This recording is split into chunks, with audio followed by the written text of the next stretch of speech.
Assalamualaikum warahmatullahi wabarakatuh. Perkenalkan, nama saya Ewi Diriatika dari jurusan Pendidikan Ekonomi dengan NIM 18053100. Di video kali ini dengan judul karya Media Pembelajaran Interaktif dengan menggunakan video. Di video ini saya akan menyajikan atau mempresentasikan sebuah materi atau membahas mengenai materi ekonomi kelas 10, yaitu masalah ekonomi di dalam sistem ekonomi. Langsung saja ke materi pembelajarannya. Bahasannya pertama yaitu mengenai permasalahan ekonomi klasik. Sebelum kita masuk ke dalam pembahasan tentang ekonomi masalah klasik ini, kita harus mengetahui dahulu apa itu masalah ekonomi. Masalah ekonomi merupakan segala problematika dan masalah yang dihadapi yang berhubungan dengan ekonomi. Seiring dengan perkembangan zaman, maka muncullah dua golongan atau dua kategori dari masalah ekonomi ini. Yang pertama yaitu masalah ekonomi klasik, yang kedua yaitu masalah ekonomi modern. Yang pertama yaitu masalah ekonomi klasik. Masalah ekonomi klasik merupakan masalah yang menyangkut siklus ekonomi yang lebih sederhana, yaitu seperti produksi, distribusi, dan konsumsi. Di sini siklus ekonomi akan berubah sesuai dengan perkembangan zaman nantinya. Selanjutnya yaitu masalah pokok yang ada di dalam ekonomi klasik. Yang pertama yaitu masalah produksi. Di sini maka produsen harus memenuhi segala kebutuhan dari masyarakat. Produsen harus dapat melihat sejauh mana atau barang dan jasa yang dibutuhkan oleh masyarakat nantinya, sehingga dengan penyediaan barang dan jasa ini dapat memenuhi kebutuhan dari masyarakat. Yang kedua yaitu masalah distribusi. Setelah produsen membuat suatu produk untuk memenuhi kebutuhan masyarakat, maka produk atau barang dan jasa ini disalurkan kepada masyarakat, dan dalam hal ini produsen pun harus memikirkan bagaimana cara meredistribusikan barang dan jasa ini kepada masyarakat agar sampai ke tangan masyarakat dengan lancar dan baik. Selanjutnya yaitu ada masalah ekonomi.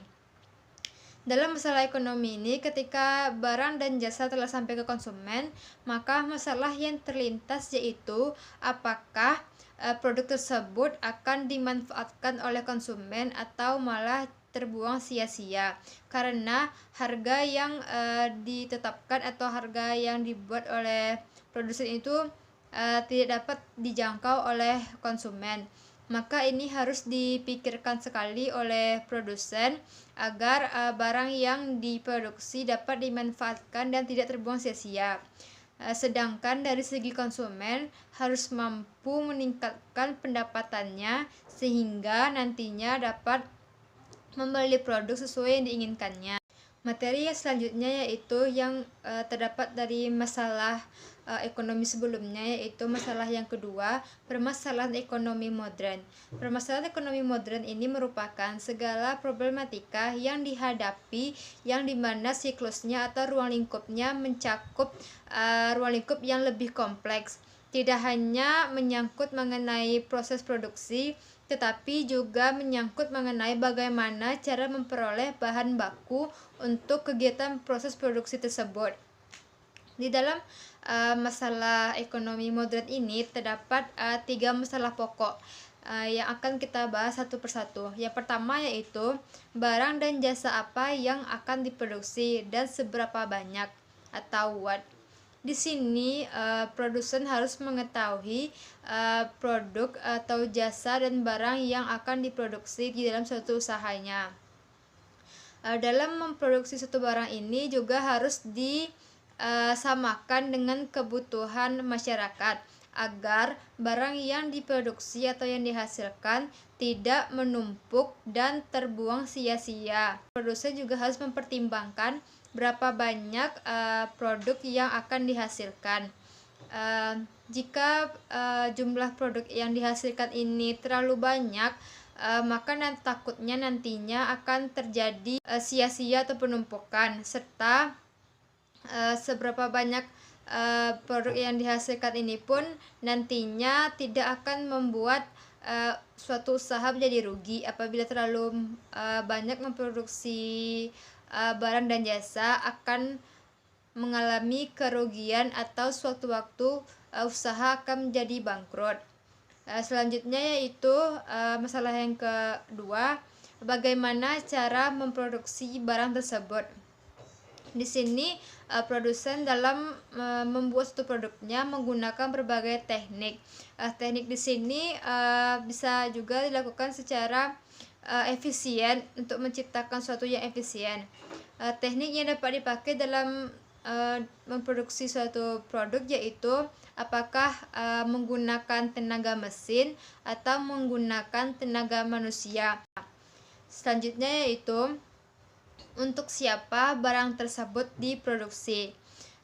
Dalam hal ini dalam memproduksi suatu barang dan jasa yang diuntungkan bukan hanya konsumen saja, tetapi ada pihak-pihak lain yang diuntungkan, yaitu karyawan yang mendapatkan pendapatannya, lalu ada pemilik bahan baku mendapatkan keuntungannya, serta ada pemilik modal yang mendapatkan modal bunganya atau modal uangnya, dan juga ada dari pemilik atau produsennya mendapatkan suatu keuntungan akibat dari suatu produksi yang telah dikeluarkannya. Selanjutnya yaitu mengenai macam-macam dari sistem ekonomi. Macam-macam sistem ekonomi ini ada 5, yaitu yang pertama sistem ekonomi tradisional, yang kedua sistem ekonomi pasar atau liberal atau kapitalisme, yang ketiga sistem ekonomi terpusat atau sosialis, yang keempat sistem ekonomi campuran, dan yang kelima itu sistem ekonomi Pancasila. Nah, kita akan membahas secara satu persatu. Yang pertama yaitu sistem ekonomi tradisional. Sistem ekonomi tradisional ini di mana sistem ekonomi pasar yang terdiri dari masyarakat yang masih bersifat tradisional atau yang masih dibilang secara kuno. Dalam sistem ekonomi tradisional ini, masyarakat dalam menghasilkan barang dan jasanya dibuat secara sendiri dengan menggunakan alat-alat yang masih sederhana. Masyarakat di sini tidak memiliki motivasi atau ilmu dalam memproses atau mendaur harta-harta yang dimilikinya atau membuat suatu penciptaan produk yang baru. Ya, yang kedua yaitu sistem ekonomi pasar liberal atau kapitalis. Sistem ekonomi pasar di sini mengedepankan jumlah permintaan dan penawaran di dalam pasar. Selain itu, masyarakat memiliki kebebasan untuk melakukan kegiatan di dalam pasar yang disebut dengan sistem ekonomi liberal. Masyarakat diberikan kebebasan dalam mengatur pasarnya. Selain itu juga pemilik modal atau siapa yang memiliki modal yang lebih besar memiliki kuasa yang cukup tinggi untuk mengatur pasar. Sistem ini disebut dengan sistem kapitalis. Yang ketiga yaitu sistem ekonomi terpusat atau sosialis. Dalam sistem ekonomi terpusat ini, pemerintah memiliki peran yang sangat besar atau pemerintah yang memegang kendali terhadap pasar. Pemerintah mengatur segala faktor-faktor produksi, alat-alat untuk memproduksi, serta jenis-jenis yang akan diproduksi, serta adapun pembagiannya yang akan diatur oleh pemerintah, karena pemerintah yang memiliki kendali yang lebih besar. Yang keempat yaitu sistem ekonomi campuran. Dalam sistem ekonomi campuran ini, pihak pemerintah dan swasta saling bekerja sama dan memiliki proporsi yang sama dalam mengatur suatu pasar. Yang kelima yaitu sistem ekonomi Pancasila.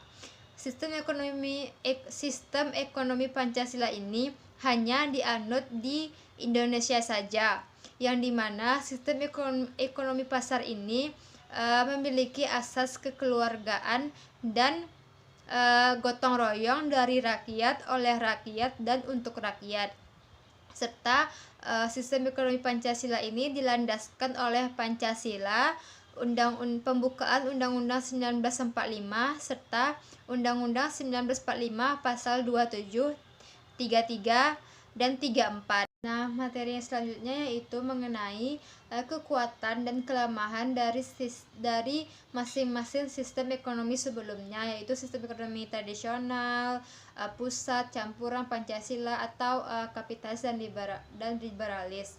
Nah, yang pertama yaitu kekurangan dan kelebihan dari sistem ekonomi tradisional. Yang kekuatannya itu tidak terdapat persaingan yang tidak sehat karena masyarakat di sini masih bersifat tradisional dan dalam memenuhi kebutuhannya pun masih menggunakan tenaga sendiri-sendiri. Yang kedua yaitu masyarakat merasakan sangat aman karena tidak ada beban yang dipikul. Yang ketiga yaitu tidak ada sifat individualistis atau hanya ingin sendiri-sendiri saja. Sedangkan kekurangan dari sistem ekonomi tradisional ini yaitu teknologi masih sangat sederhana atau minim. Yang kedua yaitu mutu barang yang dihasilkan pun sangat rendah karena teknologi yang digunakan itu masih sederhana dan produksi yang dihasilkan pun juga cukup rendah. Selanjutnya yaitu yang kedua, sistem ekonomi pasar liberal atau kapitalis. Kelebihannya itu yang pertama, menumbuhkan inisiatif dan kreasi dari masyarakat. Yang kedua, setiap individu bebas memiliki sumber produksi. Yang ketiga, munculnya persaingan untuk maju. Sedangkan kelemahan untuk dari sistem ekonomi pasar liberal dan kapitalisme ini yaitu sulitnya melakukan pemerataan pendapatan.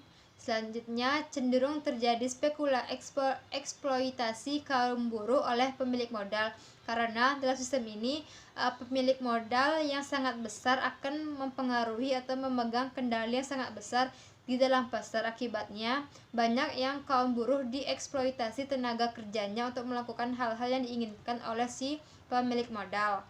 Selanjutnya yaitu munculnya monopoli yang dapat merugikan masyarakat. Karena monopoli ini dilakukan oleh pihak-pihak yang memiliki wewenang yang cukup tinggi, termasuk si pemilik modal yang cukup besar. Selanjutnya yaitu sistem ekonomi terpusat atau sosialis.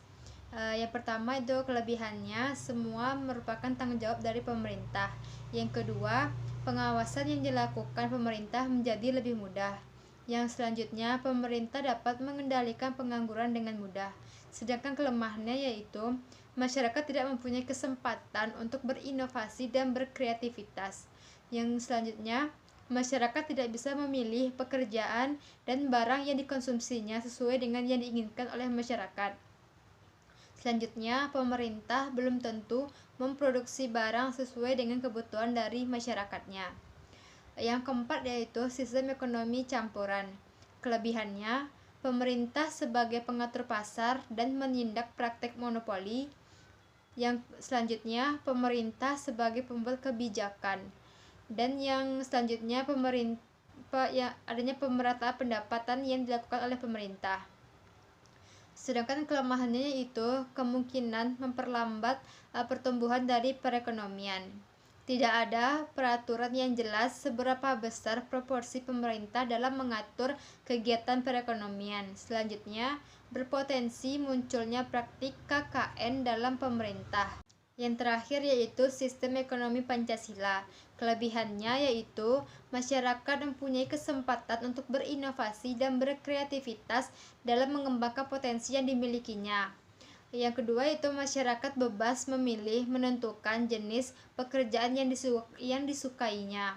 Serta selanjutnya pemanfaatan sumber daya alam secara optimal untuk memenuhi kebutuhan masyarakat atau untuk kepentingan dari rakyat. Selanjutnya pemerintah berperan untuk mengatur kegiatan perekonomian. Kelemahannya yaitu berpotensi menumbuhkan eksploitasi manusia dan bangsa lain. Selanjutnya, negara sangat berperan sekaligus dapat mematikan potensi ekonomi di luar sektor negara. Yang selanjutnya, adanya potensi pemusatan kekuatan ekonomi pada kelompok tertentu dalam bentuk monopoli.